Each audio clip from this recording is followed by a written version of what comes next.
गुणक, investment multiplier, या इसे इनकम मल्टीप्लायर भी बोल सकते हैं, या केवल मल्टीप्लायर भी कहा जा सकता है। तो चलिए स्टार्ट करते हैं कि देखिए गुणक जो होता है, गुणक क्या प्रदर्शित करता है कि अर्थव्यवस्था में जो निवेश किया जाता है तो निवेश में परिवर्तन से आय में कितना परिवर्तन होगा। निवेश में परिवर्तन से आय में जो परिवर्तन होता है उसके अनुपात को क्या कहा जाता है, निवेश गुणक।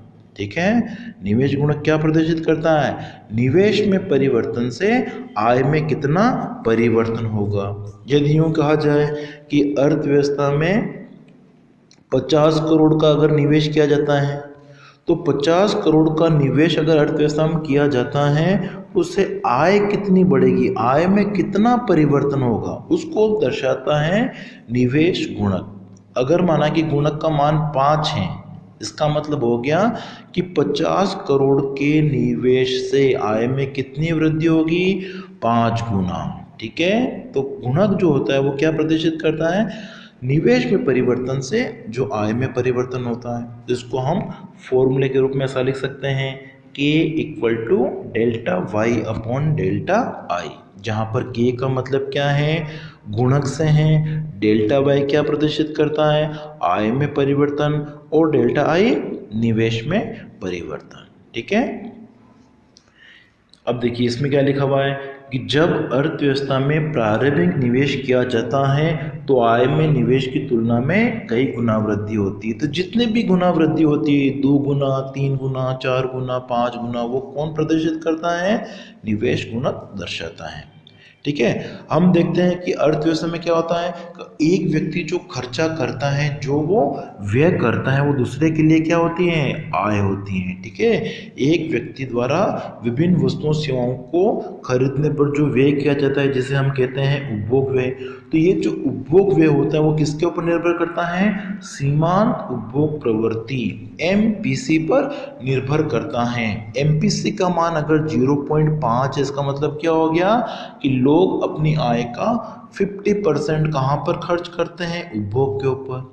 यदि MPC का मान 0.7 है, इसका मतलब हो गया आय का 70% वो उपभोग के ऊपर खर्च करते हैं। इसका मतलब MPC अधिक होगी तो उपभोग व्यय भी क्या होता है, बढ़ेगा, और गुणक का मान भी क्या होगा, बढ़ेगा। इसका मतलब गुणक का जो मान है वो MPC पर भी निर्भर करता है। MPC और गुणक में क्या होता है, धनात्मक संबंध, मतलब MPC के मान अधिक होने पर गुणक का मान भी क्या होगा, अधिक होगा। ठीक है, अब जो ये गुणक की जो उदाहरण है सबसे पहले किसने दी थी, RF काहन ने दी थी 1931 में, और उनका जो गुणक था वो कौन सा था, रोजगार गुणक। बाद में जो निवेश गुणक की जो अवधारणा है वो किन्स के द्वारा प्रतिपादित की गई है। तो अभी हमने देखा कि जो गुणक का मान है वो किसके ऊपर निर्भर करता है, MPC, सीमांत उपभोग प्रवृत्ति। तो उसे हम इस तरीके से लिख सकते हैं, K बराबर 1/1 माइनस MPC। ठीक है, 1/1 में से सीमांत उपभोग प्रवृत्तियों को घटा देंगे तो हमारे पास में गुणक का मान आ जाता है। और हम जानते हैं कि 1 माइनस MPC क्या होता है, MPS होता है, इसलिए हम K इक्वल टू 1/MPS भी लिख सकते हैं। ठीक है, हमने जैसे उपभोग फलन पढ़ा था तो उसमें हमने पढ़ा था कि MPC प्लस MPS दोनों का टोटल कितना होता है, 1 होता है, इसलिए MPS इक्वल टू क्या होता है, 1 माइनस MPC। ठीक है, इसलिए हमने यहाँ पर 1 माइनस MPC की जगह क्या लिख दिया, MPS लिख दिया। तो गुणक का मान इसे हम ज्ञात कर सकते हैं। अब जैसे एग्जाम्पल है, माना कि अर्थव्यवस्था में MPC कितनी है, 0.75 है, मतलब लोग 75% कहाँ पर खर्च करते हैं, उपभोग के ऊपर। तो उसमें निवेश गुणक कितना होगा, तो K इक्वल टू 1/1 माइनस 0.75। तो इसको सोल्व करेंगे, कितना आ गया, 4। इसका मतलब निवेश में वृद्धि से आय में कितनी वृद्धि होगी, 4 गुना वृद्धि होगी। यदि MPC इक्वल टू कितना है 1 है, इसका मतलब कि लोग अपनी समस्त आय को उपभोग के ऊपर खर्च कर देते हैं, तो इस स्थिति में गुणक का मान कितना आएगा 1/1 माइनस 1 इक्वल टू कितना आएगा इन्फिनिटी। मतलब आय में कितनी वृद्धि होगी, अनंत तक वृद्धि हो सकती है। और MPC अगर 0 होता है इसका मतलब क्या हो गया कि लोग अपनी आय का कुछ भी भाग उपभोग पर व्यय नहीं करते हैं, तो ऐसी स्थिति तो नहीं हो सकती। इसको हम क्या बोलते हैं, दुर्लभ स्थिति। और इस स्थिति में K का मान कितना आएगा 1। ठीक है, तो MPC के विभिन्न मानों को हम लेकर गुणक का मूल्य ज्ञात कर सकते हैं। और MPC जो होती है गुणक MPC, ठीक है, MPC का मान कितना होता है, हमेशा 0 से 1 के मध्य होता है, मतलब 0 से अधिक होता है और 1 से कम होता है। ठीक है, और गुणक का जो मान है वो 1 से लेकर अनंत तक कितना भी हो सकता है। अब देखो माना कि हमको दे रखा है जैसे कि यदि MPS कितना है 0.25 है। ठीक है, लोग बच्चा के जो पैसा रख रहे हैं वो कितना रख रहे हैं 25%। ठीक है, इसका मतलब वो उपभोग के ऊपर खर्चा कितना कर रहे हैं 75%। तो MPC अगर 0.75 हो या MPS 0.25 हो, दोनों एक ही बात है। इस स्थिति में गुणक का मान कितना आएगा 4 आता है। अब देखिए एक हमारे पास में क्वेश्चन है, किसी अर्थव्यवस्था में 100 करोड़ रुपए के निवेश से, ठीक है, निवेश कितना होता है 100 करोड़ का, तो आय कितनी बढ़ती है 500 करोड़ बढ़ जाती है। तो गुणक का मान कितना होगा 500/100 बराबर कितना आया 5। इसका मतलब आय में कितनी वृद्धि हुई 5 गुना। सही है, देखो 100 करोड़ का निवेश हुआ और आय बढ़ गई है 505 गुना, तो ये हमारा गुणक का मान कितना आ गया 5 आ गया। एक क्वेश्चन हमारे पास में है कि यदि अर्थव्यवस्था में स्वायत्त निवेश, ठीक है, स्वायत्त निवेश जिसको हम आई के द्वारा प्रदर्शित करते हैं या IA लिख सकते हैं, कितना दे रखा हमको 200 करोड़। ठीक है, स्वायत्त निवेश कितना है 200 करोड़ और उपभोग फलन C बराबर कितना दे रखा है 80 + 0.75y। तो हमें ज्ञात करना है आय का साम्य स्तर। ठीक है, तो साम्य स्तर जो होता है आय का वो कब होता है, जब समग्र मांग और समग्र पूर्ति क्या होती है बराबर। ठीक है, समग्र मांग बराबर होना चाहिए किसके, समग्र पूर्ति। ठीक है, AD बराबर क्या होना चाहिए AS, और AD बराबर क्या होता है हम जानते हैं C + I होता है, और AS जो समग्र पूर्ति होती है उसका मूल्य किसके बराबर होता है, राष्ट्रीय आय के बराबर होता है, Y के बराबर होता है। तो संतुलन की स्थिति में क्या होगा C + I बराबर कितना होता है Y। ठीक है, तो ये जो मान है हम समीकरण लिख देते हैं, C की जगह क्या लिख देते हैं, जो C का मान हमको दे रखा था कितना 80 + 0.75y, तो ये लिख दिया हमने 80 + 0.75y प्लस I का मान कितना है 200 करोड़, तो ये लिखने हमने प्लस 200 करोड़। अब इस समीकरण को हम सोल्व करते हैं, तो y वाले जो हैं उनको हम एक तरफ ले लेते हैं। ये y ऐसा कैसा लिख दिया हमने, ये 0.75y प्लस के थे, इधर आके माइनस के हो गए, फिर ये 80 और ये 200 कितने हो गए 280।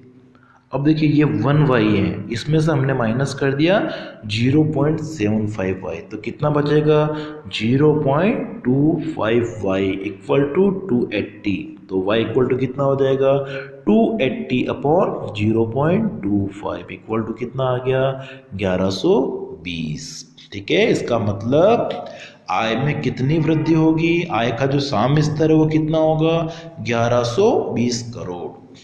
अब देखिए हमको यहाँ पर दे रखा है कि राष्ट्रीय आय में कितनी वृद्धि होगी यदि निवेश 25 करोड़ बढ़े।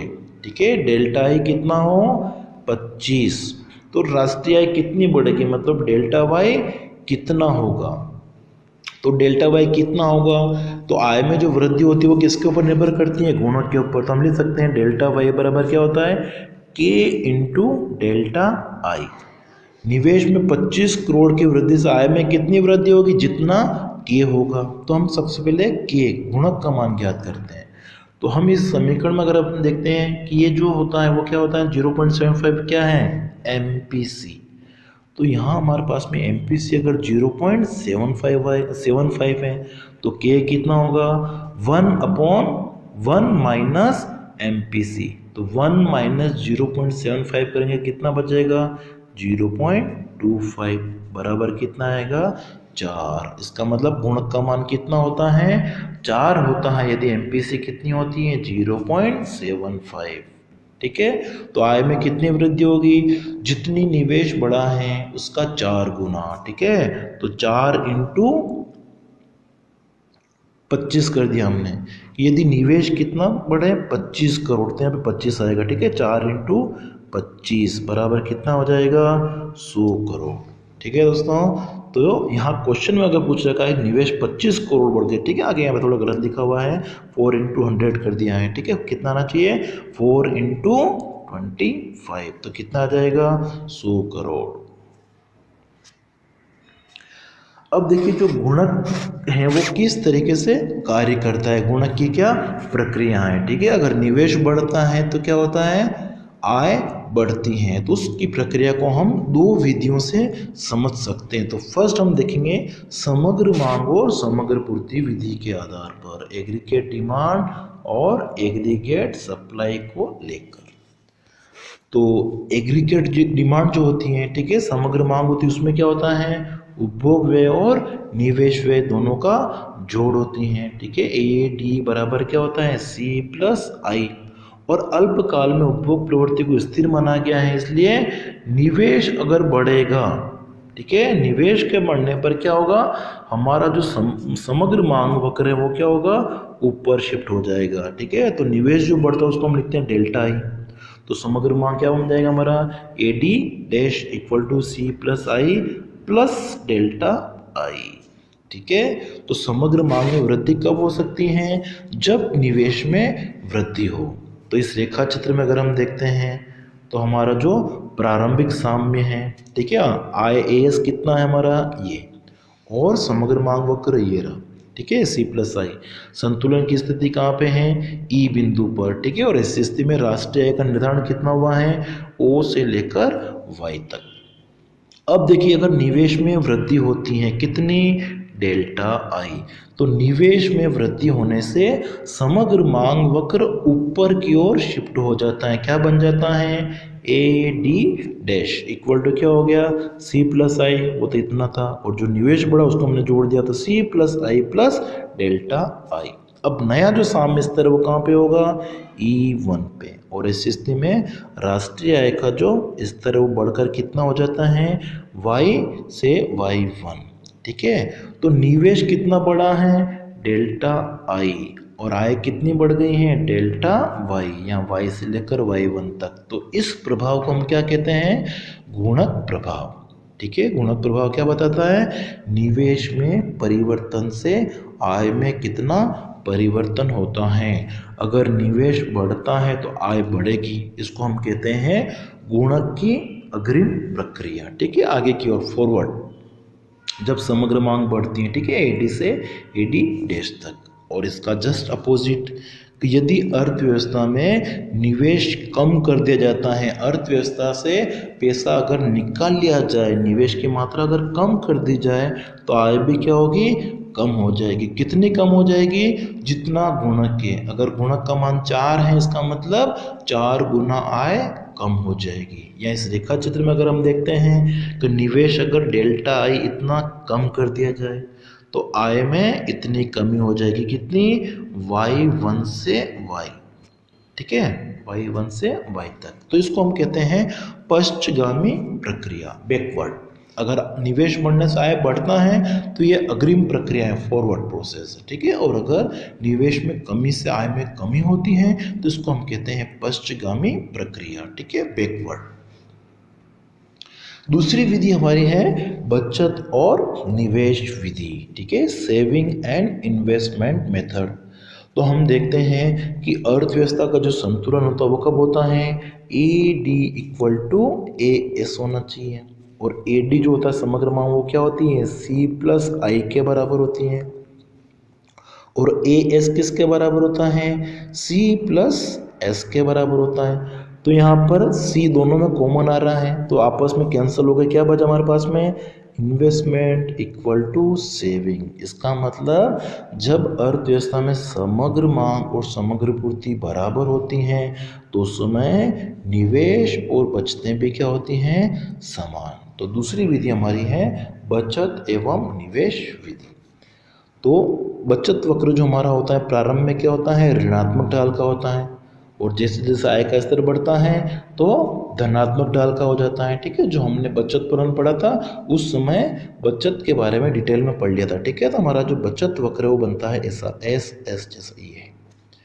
और निवेश, निवेश कौन सा होता है? स्वायत्त, जो आय के विभिन्न स्तरों पर समान रहता है। तो ऐसी स्थिति में आय के विभिन्न स्तरों पर हमारा जो निवेश वक्र है वो क्या होता है? इसके समानांतर रेखा होता है। ठीक है, और संतुलन कहाँ पे होगा? इस ई बिंदु पर। ठीक है, जहाँ पर राष्ट्रीय आय का OY स्तर निर्धारित होता है ई बिंदु पर।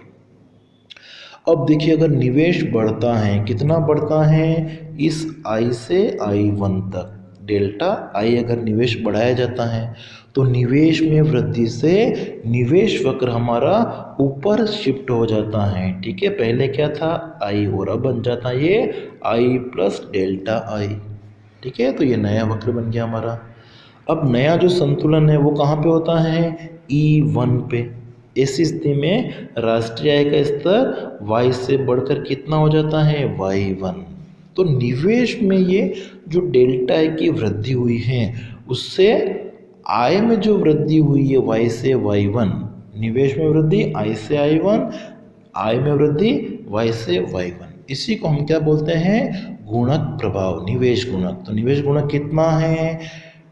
Y से लेकर Y1 अपॉन I1 या delta Y upon delta I कह सकते हैं। इस तरीके से हम लिख सकते हैं। ठीक है दोस्तों, तो ये हमने गुणक की प्रक्रिया का अध्ययन किया था कि निवेश बढ़ता है, आय में वृद्धि होती है।